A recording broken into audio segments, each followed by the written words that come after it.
असद उमर साहब needs no introduction, साबिक वफाकी वजीर खजाना इस वक्त हमें ज्वाइन कर रहे हैं प्रोग्राम में। असद साहब अस्सलाम वालेकुम, बहुत शुक्रिया प्रोग्राम के लिए वक्त निकालने के लिए।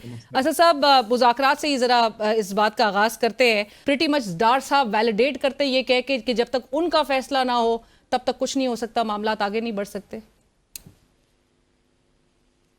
देखें जी, सबसे पहले तो तहरीक इंसाफ ने जो फैसला किया मुज़ाकरात करने का हुकूमत से,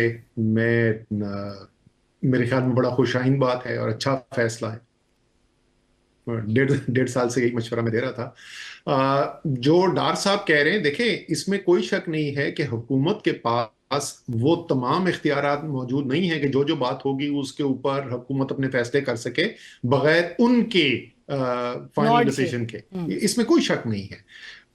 और हुकूमत और तहरीक इंसाफ जिस वक्त वो बैठेंगे तो वो बैठना भी मानी खेल उस वक्त है जब कम से कम उनको हुकूमत को एक ग्रीन लाइट मिली हुई हो कि अच्छा बैठ के बातचीत करें। यहां तक तो बात बिल्कुल दुरुस्त है। लेकिन हमेशा मैं यही बोलता हूं कि बातचीत करने के लिए जहां से आपने इब्तदा करनी है ना, उस इब्तदा का बेहतरीन रास्ता यही है। बिल्कुल आप डायरेक्ट अगर इस्टेब्लिशमेंट के साथ अपनी सबसे क्रिटिकल डिमांड्स के साथ डिस्कशन शुरू करेंगे तो वो कहीं भी नहीं जाएंगे, बल्कि बातचीत शुरू ही नहीं होगी और तकरीबन वहीं पे हैं। कुछ सुनने में आता है कि एस्टैब्लिशमेंट के साथ कोई पीछे बातचीत हुई थी। ये 24 नवंबर से 26 की 26 नवंबर सुबह का जो तक बड़ी चीजें अग्री हो गई थी, ये पीटीआई खुद भी बोलती है जी। बिल्कुल। सो वो हुआ था, लेकिन मेरे ख्याल में अगर हम हल की तरफ जाना चाहते हैं ना तो उस हल के अंदर हुकूमत का भी एक किरदार होगा। सबसे ताकतवर वो बिल्कुल नहीं है, लेकिन उनका भी एक किरदार है। तो मेरे ख्याल में एक मस्बत बात है कि वहां से शुरू कर रहे हैं। डार साहब रिकन्सिलेटरी आदमी हैं, ये बात दुरुस्त है। लेकिन हमारा भी जब हम ऑपोजिशन में होते थे 2013 से 18, अगर हुकूमत से कोई भी काम करवाना था तो डार साहब के पास जाते थे, क्योंकि सबसे ज्यादा आसानी से बात मानने वाले डार साहब थे। सुन लेते थे, वो अच्छा। ये दावा उनका दुरुस्त है।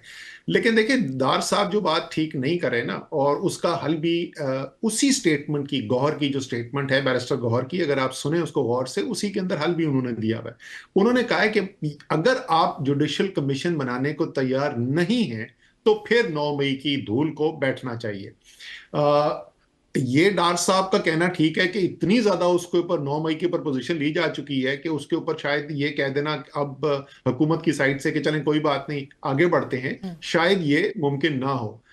तो जुडिशल कमीशन अगर बन जाता है और ऐसे जजेस की सरबराही के अंदर ये बन जाता है जिनके ऊपर अवाम को भी एतमाद है, सियासी हलकों को भी एतमाद है, दोनों साइड ये समझें कि ये किसी एक तरफ फरीक नहीं है, तो वो एक अच्छा रास्ता बन सकता है कि चलें वो जो कानूनी कार्रवाई है, जो अदालती कार्रवाई है, वो चल रही है और हमारी बातचीत अपनी तरफ हो रही है। तहरीक इंसाफ को उससे एतमाद ये मिलेगा कि ठीक है, हमारे खिलाफ 9 मई के केसेस को सियासी तौर पर इस्तेमाल नहीं किया जाएगा। हुकूमत को एतमाद ये होगा कि कोई ये नहीं कह सकेगा कि अगर आप तो इतना कह रहे थे कि इतना बड़ा पाकिस्तान के खिलाफ काम हो गया तो आपने कैसे छोड़ दिया। तो मेरे ख्याल में गौर की पूरी स्टेटमेंट सुने तो उसी के अंदर हल मौजूद है। बट असद साहब, ये क्रिटिकल मुतालबात में ही शामिल होता है ना जुडिशल कमीशन बनाना। आपको जहनी तौर पे तैयार जरूर होना होता है कि जब मैं बातचीत करूंगा तो मुझे कुछ ना कुछ देना जरूर पड़ेगा। ये जो भी बैठेगा उस फरीक को ये सोचना जरूर पड़ेगा। लेकिन जब मुज़ाकरात शुरू होंगे उससे पहले कोई नहीं अपनी पोजीशन से हटेगा, तो आप वो मुश्किल या सख्त बयानात से ना घबराएं।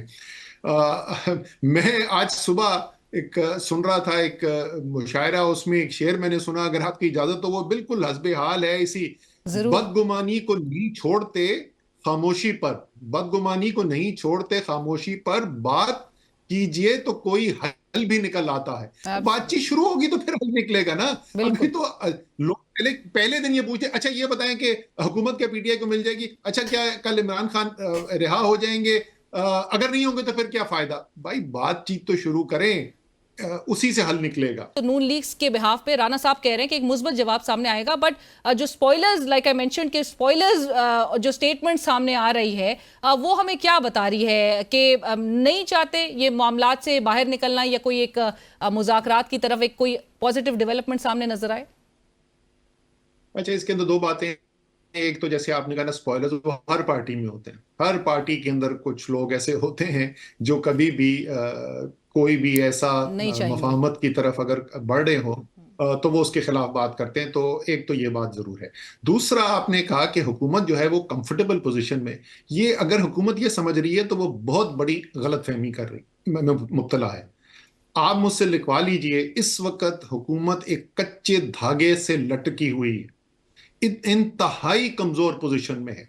और मैं क्यों कह रहा हूं ये, सिर्फ इस वजह से कि इस्टेब्लिशमेंट और तहरीके इंसाफ के दरमियान मामलात इस वक्त अच्छे नहीं है, तो हुकूमत समझे कि उनके लिए अब सब आसानी पैदा हो चुकी है, ये उनकी बहुत बड़ी भूल होगी। जो किरदार इस हाइब्रिड प्लस सिस्टम के अंदर मुस्लिम लीग नून ने अदा करना था, जो हुकूमत ने अदा करना था, उसमें वो मुकम्मल तौर पर नाकाम है। सियासत उनसे हैंडल नहीं हुई, बयानिया उनसे बना नहीं। सारे का सारा बोझ जो है वो इस वक्त एस्टैब्लिशमेंट उठा रही है। आप चाहते हैं कि तरीके इंसाफ सड़कों पर ना जाए या सिविल नाफरमानी की तरफ ना जाए, तो उसका बेहतरीन रास्ता यही है, एक मानी खेज मुज़ाकरात किए जाएं। हर फरीक जो है वो अपनी अपनी मिनिमम रिक्वायरमेंट्स, डिमांड जो है वो टेबल के ऊपर रखे, और उसके बाद मुज़ाकरात से कोई हल निकालने की कोशिश की जाए। वक्त हुआ एक ब्रेक का, स्टे विद अस।